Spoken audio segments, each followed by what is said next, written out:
Film की शुरुआत में हमें दिखाया जाता है कि 1930 और 1955 के बीच में यूनाइटेड स्टेट ने कुछ न्यूक्लियर टेस्ट किए थे, जिसकी वजह से वहां के लोगों में बहुत सारे जेनेटिक्स चेंज आए, मगर आज तक सरकार लोगों में हुए इन बदलाव को इग्नोर कर रही है। अब हम न्यू मैक्सिको डेजर्ट को देखते हैं, जहां पर कुछ साइंटिस्ट छानबीन कर रहे होते हैं। तभी अचानक उनके सामने खून से लथपथ आदमी आकर गिरता है, जो उनसे हेल्प मांग रहा था, मगर वैज्ञानिक हालात को समझते उससे पहले उन्हें एक म्यूटेंट मार देता है और उनकी डेड बॉडी को ट्रक के पीछे बांधकर वहां से चला जाता है। दरअसल ये वही म्यूटेंट होते हैं जो न्यूक्लियर टेस्ट की वजह से हुए जेनेटिक बदलाव से पैदा हुए हैं। अब हम एक गैस स्टेशन को देखते हैं, जिसका मालिक एक आदमी होता है। तभी उसे बाहर की ओर कुछ आवाजें सुनाई देती हैं। वो अपनी बंदूक लेकर बाहर आता है और रूबी नाम की किसी लड़की को पुकारता है। वो उसे चारों ओर ढूंढता है, लेकिन उसे कोई नहीं मिलता, इसलिए वो अब वापस गैस स्टेशन पर आ जाता है। तभी उसे दरवाजे पर एक बैग पड़ा हुआ मिलता है।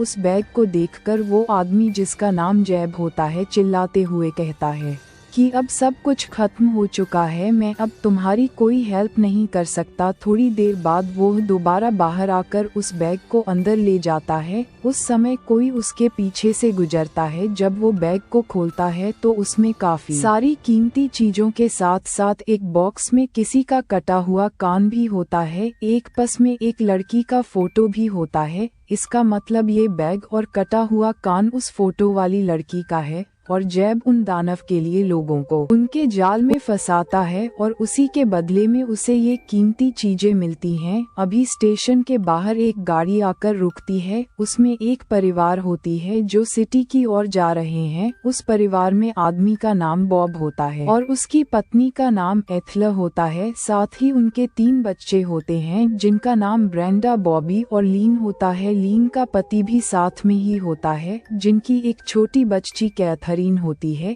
इन सभी के साथ 2 जर्मन डॉग ब्यूटी और बीस्ट भी होते हैं। गैस स्टेशन से पेट्रोल भरवाने के बाद जब वो आगे निकल रहे थे, तभी जैब उन्हें एक शॉर्ट रास्ते के बारे में बताता है, जो कि पहाड़ियों के बीच में से जाता था, मगर मैप में उस सड़क का कोई निशान नहीं होता है। अब टाइम बचाने के चक्कर में वो लोग उस रास्ते की ओर निकल जाते हैं। कुछ दूर आगे जाने पर रास्ते पर लगे लोहे के कांटों की वजह से उनकी गाड़ी पंचर हो जाती है और वो पत्थर से जा टकराती है, जिसकी वजह से वो दोनों डॉग वहां से भाग जाते हैं। बॉबी उन्हें लाने के लिए उनके पीछे जाता है। बॉब कहता है कि शायद ज्यादा गर्मी की वजह से उनकी गाड़ी का टायर पंक्चर हुआ है, मगर हकीकत कुछ और होती है। वो इलाका पूरी तरह से सुनसान होता है, दूर दूर तक कोई इंसान नहीं दिख रहा था। जब बॉबी अपने डॉग को लाता है तो कोई उसे छिपकर देख रहा होता है। अब उन्हें वहां से निकलने की कोई उम्मीद नजर नहीं आ रही थी। तब बॉब कहता है कि मैं यहाँ से पैदल चलकर उस गैस स्टेशन तक जाऊंगा और वहाँ से मदद मिलने के बाद हम आगे निकल जाएंगे। बॉब एक बंदूक खुद ले लेता है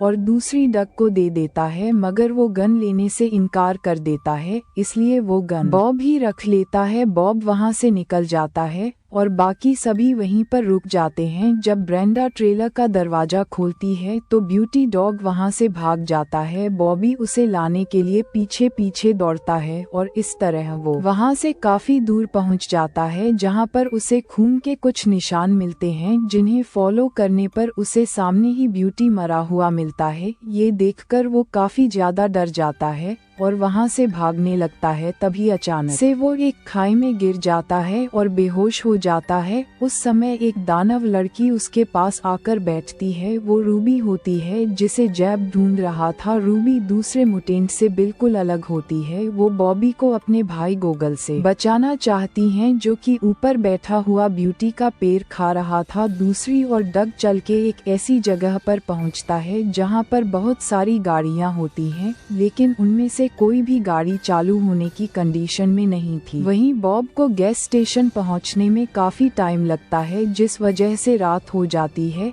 अब वो वहां पर पहुंचकर जैब को ढूंढने के लिए अंदर जाता है, जहां पर उसे वहीं कटा हुआ कान मिलता है। साथ ही वहां पर बहुत सारे पेपर होते हैं, जिन्हें देखकर बॉब समझ जाता है कि यहाँ पर क्या चल रहा है। इसलिए वह बाहर खड़ी गाड़ी की ओर भागता है। तब उसे जैब दिखता है, वो उसके पास जाकर अपनी बंदूक जैब पर तान देता है, मगर तभी जैब खुद ही अपनी गन से सुसाइड कर लेता है। ये देखकर बॉब काफी ज्यादा डर जाता है और भागते हुए गाड़ी में बैठता है, मगर उसी गाड़ी में एक दानव होता है जो बॉब को पीट पीट कर घायल कर देता है और उसे लेकर वहां से निकल जाता है। दूसरी ओर बॉब भी अभी भी बेहोश होता है, इसलिए ब्रेंडा उसे ढूंढने के लिए वहां से निकलती है। रूबी अभी तक उसके पास बैठी होती है, तभी उसे ब्रेंडा की आवाज सुनाई देती है, इसलिए वो वहां से भाग जाती है। ब्रेंडा बॉबी को वापस ट्रेलर में ले आती है, जहां पर बॉबी उन सभी को कुछ भी नहीं बताता। तभी ट्रेलर के बाहर कुछ हलचल होती है। बॉबी उन सभी को अंदर ही रहने को कहता है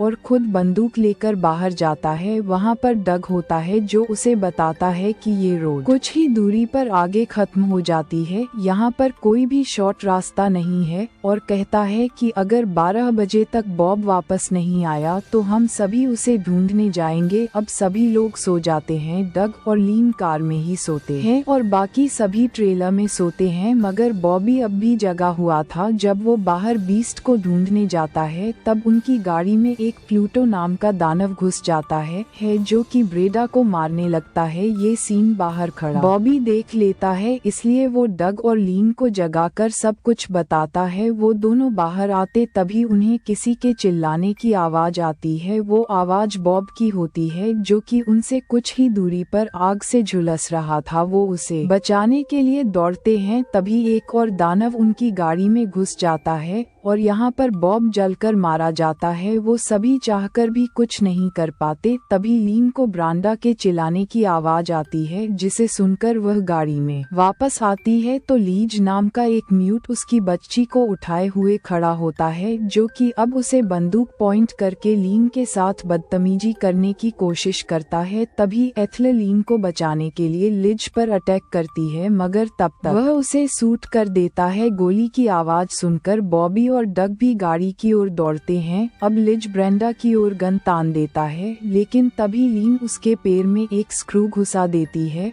और वो उसे भी मार देता है। अब वो ब्रेंडा को लेकर वहां से निकल जाता है, लेकिन तभी डग और बॉबी दौड़ते हुए वहां पर आ जाते हैं, इसलिए वो उसे छोड़कर वहां से भाग जाता है। वो देखते हैं कि लीन मर चुकी है, लेकिन एथल अभी भी जिंदा होती है, जो उनके सामने ही अपना दम तोड़ देती है। डक की बेटी भी वहां से गायब होती है, जिन्हें वो दानव ले गए थे। अब एक म्यूट गोगल उन सभी पर नजर रख रहा था, तभी बीस्ट डॉग उस पर अटैक कर देता है। इधर गाड़ी की हालात देखकर बॉबी गुस्सा हो जाता है और उन म्यूट को मारने के लिए बाहर जाने लगता है, मगर डग उसे समझाने की कोशिश करता है। तभी उन्हें बाहर कुछ आवाज सुनाई देती है। जब वो बाहर आता है तो वो बीस्ट होता है, जो कि गोगल के एक हाथ को काट कर ले आया था। अब सुबह होते ही डक बीस्ट के साथ अपनी बेटी को ढूंढने के लिए निकल जाता है। बीस्ट उसे एक माइन के पास ले जाता है, जो कि उन सब म्यूट का कब्रिस्तान होता है। माइन की दूसरी ओर बाहर निकलने पर उनको दूर से ही न्यूक्लियर धमाकों की आवाजें सुनाई देती हैं। दूसरी ओर ब्रेंडा और बॉबी दानव को मारने के लिए ट्रैप बिछा रहे थे। अब चलते हुए बीस्ट और डग उस गांव में पहुंच जाते हैं, जहां पर ये सभी दानव रहते हैं। वहां पर उसे अपनी बेटी दिखती है, जो एक रूम में सोई हुई थी। तभी वहां पर एक दानव आ जाता है, लेकिन डग छिपकर उससे बच जाता है। अब जब वो घर के अंदर जाता है तो वहां पर एक और दानव होती है, जिसका नाम बिग मामा होता है। वो उससे बचते हुए रूम में जाकर अपनी बेटी को उठाता है, मगर तभी बिग मामा उसे पीट कर बेहोश कर देती है। जब डग को होश आता है तो अपने आप को एक फ्रीजर में पाता है, जिसके पास में बहुत सारे ह्यूमन बॉडी पार्ट्स पड़े हुए थे। वो वहां से बाहर निकलकर चालाकी से आगे बढ़ता है। तभी उसे एक बिग ब्रेन नाम का म्यूट पड़ा हुआ मिलता है, जो डग को बताता है कि यहाँ पर बहुत ज्यादा न्यूक्लियर बमबारी की वजह से हाई रेडिएशन से हम सभी डिफॉर्म हो गए और हम सभी को सिटी से बाहर निकाल दिया गया, इसलिए हम यहाँ पर आकर माइंस में छिप गए। डग उसे अपनी बेटी के बारे में पूछता है, मगर वो उसे कुछ भी नहीं बताता।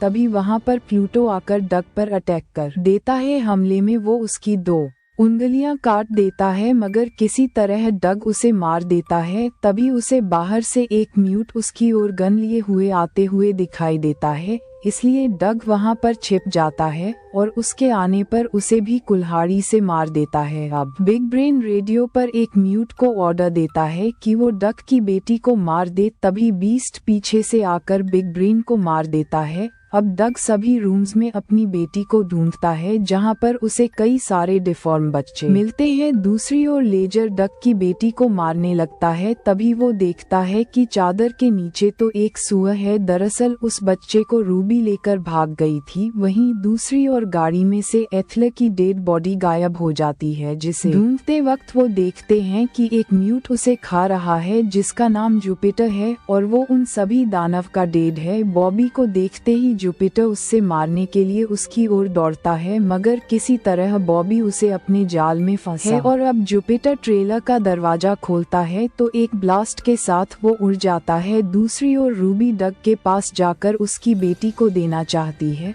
मगर तभी वहां पर लिजर्ड डग पर अटैक कर देता है और डग उसे मार देता है और अपनी बेटी को रूबी से अपने पास ले लेता है। तभी लिजर्ड फिर से खड़ा हो जाता है, लेकिन इस बार रूबी दौड़ते हुए उसके पास जाकर उसे अपने साथ खाई में गिरा लेती है, जिससे वो दोनों मारे जाते हैं। दूसरी ओर जुपिटर अभी भी जिंदा होता है, इसलिए ब्रेंडा एक गाड़ी से उसे मार देती है। तभी उन्हें डग आते हुए दिखाई देता है, जिसके साथ में बीस्ट और उसकी बेटी दोनों होते हैं। उसे देखकर वो दोनों काफी खुश होते हैं, मगर अभी भी उन सबको कोई पीछे से छिपकर देख रहा होता है और यह मूवी यहीं पर एंड हो जाती है। लेकिन इस मूवी का एक और पार्ट है और इस स्टोरी को हम अगले वीडियो में कंटिन्यू करेंगे।